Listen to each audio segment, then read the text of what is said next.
이사비 받고도 못 나가겠다는 임차인, 참다 못해 소송에 나선 임대인. 오늘은 상가 건물 임대차 분쟁 사례 중에서 당구장 사건에 대해서 이야기해 볼까 합니다. 바로 사건으로 들어가겠습니다. 먼저 사건의 당사자입니다.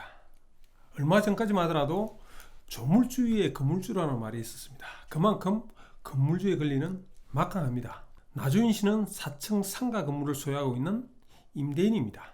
천당구 씨는 나주인 씨의 상가 건물 2층 일부에 당구장을 운영하고 있는 임차인입니다.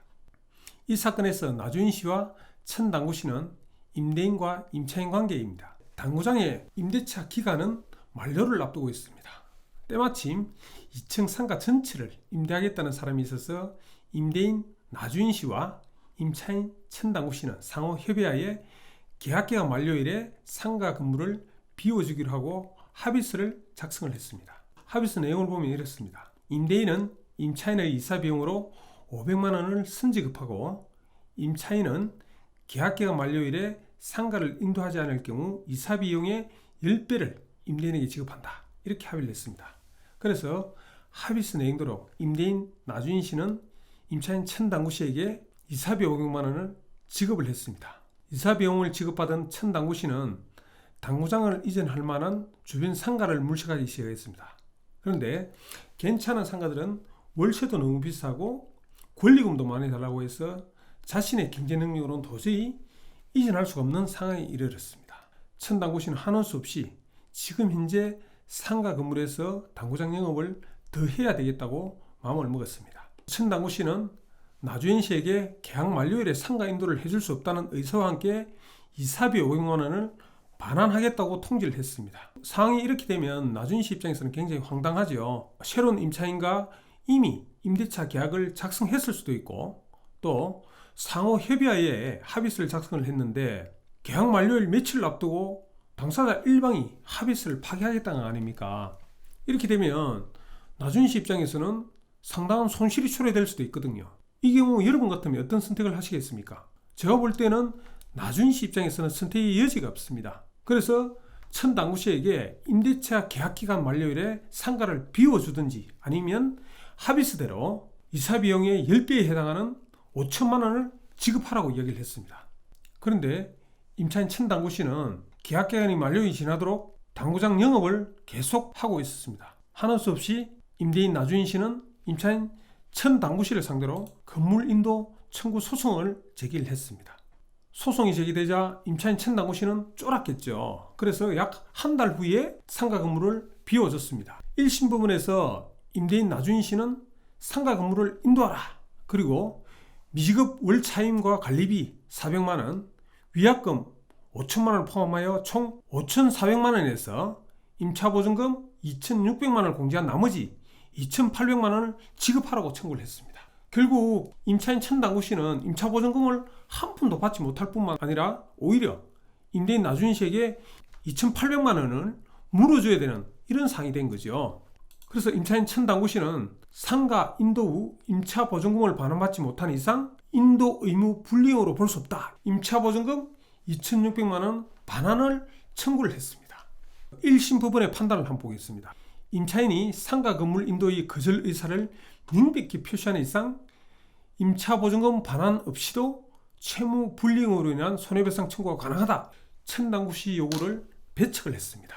두 번째, 임대인 나주인 씨가 요구를 했죠. 위약금 5천만 원은 임대인 나주인 씨가 입은 손실에 비해서 너무 과다하다. 5천만 원 중 40%에 해당하는 2천만 원 범위 내에서만 인정을 했습니다. 결국 원고 나주인 씨는 피고 천당구 씨에게 임차보증금 2,600만 원 중 미지급 차임 및 관리비 400만 원, 위약금 2천만 원을 제외하고 나머지 200만 원을 임차인에게 지급하라. 이렇게 판결을 했거든요.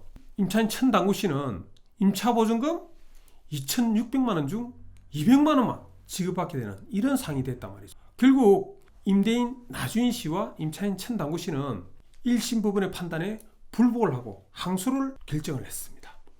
2심 법원의 판단을 한번 보겠습니다. 원고와 피고의 항소 이유는 제1심 주장과 크게 다르지 않고 제1심의 사실 인정과 판단은 정당함으로 원고와 피고의 항소를 모두 기각해버렸습니다. 2심 법원에서 결정이 끝날 만도 한데 결국 임차인 천당구 씨는 2심 법원의 판단에 불복해서 상고를 하게 됩니다. 그럼 상고 내용을 한번 보겠습니다.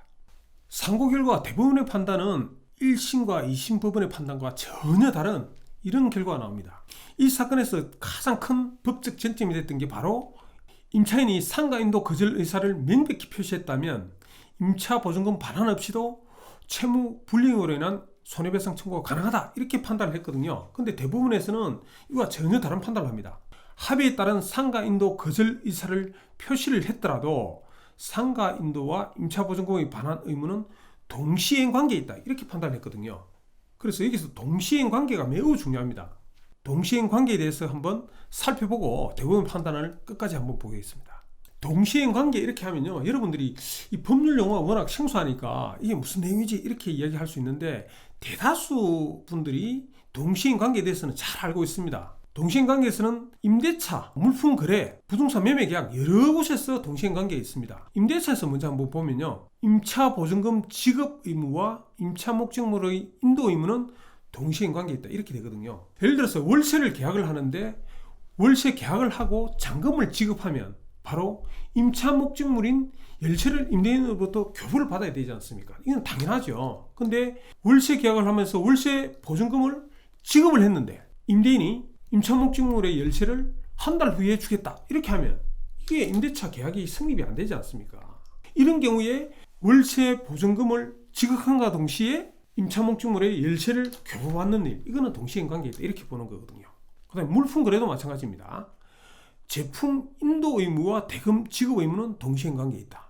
부동산 매매 계약에서 매도인의 등기 이전에 필요한 서류 교부와 매수인의 잔금 지급 의무는 동시행 관계에 있다. 이거 마찬가지죠. 부동산 매매 계약을 하고 잔금날 매도인이 당연히 등기 이전에 필요한, 예를 들어서 등기 권리증, 인감증명서 이런 것들을 교부를 해야 되지 않습니까? 교부를 하고 매수인 입장에서는 잔금을 지급하는 거죠. 그래서 동시행의 항변권이란 상무계약의 당사자, 여기서 상무계약이라고 하면 예를 들면 부동산 매매계약에서 매도인과 매수인 이렇게 되겠죠. 상대방이 그 채무 이행을 제공할 때까지 자기 채무 이행을 거절할 수 있다. 예를 들어서 부동산 매매계약에서 매도인이 등기 이전에 필요한 서류를 교부하지 않으면 매수인 입장에서는 잔금 지급을 거부할 수 있다 이런 거거든요. 이것이 바로 동시행의 항변권이다 이렇게 보시면 됩니다. 이어서 한번 보겠습니다. 대법원에서는 위약금 약정은 임대인이 임차 보증금을 반환함으로써 임차인이 동시행 항변권을 상실하여 피고의 상가 점유가, 즉 임차인의 상가 점유가 불법 점유에 해당함을 전제로 하는 의무라는 점에서 임차 보증금 반환이 없는 이상 합의에서 정한 위약금 지급 의무는 없다 이렇게 판단을 한 거죠.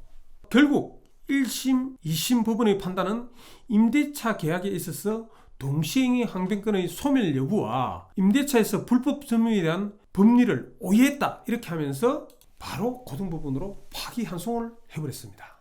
임차인 천당구 씨가 승소를 했다는 것이죠.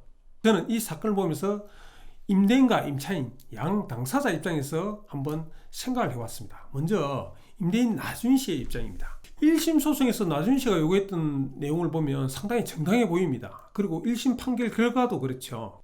그런데 나준 씨는 임차보증금 반환이라고 하는 임대인의 의무는 이행하지 않고 상가건물 인도 및 손해배상 청구와 같은 자신의 권리만 주장한 결과 결국 패소를 했습니다. 상당히 억울한 측면이 있죠. 물론 나준 씨 입장에서는 천당구 씨에게 임차보증금을 미리 이렇게 반환을 하고 나면 위약금 5천만 원을 받기가 어렵다는 생각 때문에 임차보증금 2,600만 원을 여기서 상대치를 하겠다 이렇게 주장했을 수도 있습니다. 그런데 임대차 관계에서 법리는 그렇게 간단하지가 않습니다. 상가건물 임대차법 제9조에 보면 이런 내용이 있습니다. 임대차가 종료한 경우에도 임차인이 임차보증금을 돌려받을 때까지 임대차 관계는 존속하는 것으로 본다 이렇게 되어 있거든요. 임차인 천당구 씨는 임차보증금을 돌려받지 못했기 때문에 한 달 후에 상가를 비워줬지만 한 달 그때까지 임대차 관계는 존속하는 것으로 본단 말이죠. 그래서 임대차 관계가 존속하는 이상 위약금 5천만 원 지급할 이유가 없다 이런 거죠. 이 사건에서 보면 임대인 나준 씨가 임대차 계약 만료일에 임차보증금을 반환해야 비로소 임대차 관계가 종료된다는 것이죠. 이처럼 임대차 관계가 종료되면 천당구시는 임차 목적물을 인도하지 않아서 결국 이행지체에 빠지게 되죠.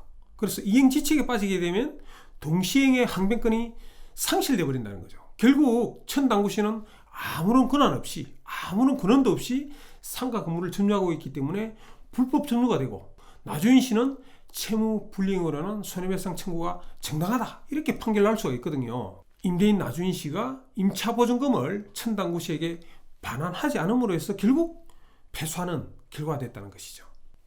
그리고 임차인 천당구시 입장에서 한번 보겠습니다. 천당구시는 임대차 계약 만료와 함께 합의서를 작성하기 전에 미리 당구장을 이전할 만한 상가를 물색을 해보고 가격을 해뒀다면 아무런 문제가 없었습니다. 그런데 합의서 작성과 서명날을 너무 가볍게 생각한 나머지 아주 큰 곤욕을 치렀죠. 물론 천당구시 주장이 법원에서 최종적으로 받아들여져서 승소는 했지만 결과적으로 1심에서 2심, 상고심까지 가면서 약 한 2년 동안 소송 기간이 경과됐거든요. 그리고 변호사 비용까지 다 따져보면 결국 천당구시는 소송에서 상처뿐인 영광이다, 이렇게 볼 수가 있습니다. 오늘의 마지막 결론입니다. 우리는 아무런 경계심 없이 전자서명이든 자필서명이든 하는 경우가 상당히 많습니다. 어떤 형식의 서명이 됐든 반드시 권리와 의무가 따릅니다. 그렇다고 권리만 취하고 의무만 회피할 수 있는 방법이 없습니다. 따라서 거래관계에서 서명날에는 신중하게 해야 합니다. 주택이나 상가 건물 임대차에서 임대인의 임차보증금 반환 의무와 임차인의 임차 목적물 인도 의무는 동시에 관계에 있다는 사실 꼭 기억하시기 바랍니다. 세 번째, 임대차 계약 기간이 종료되더라도 임차보증금을 지급해야 비로소 임대차가 종료된다는 사실 꼭 기억하시기 바랍니다. 감사합니다.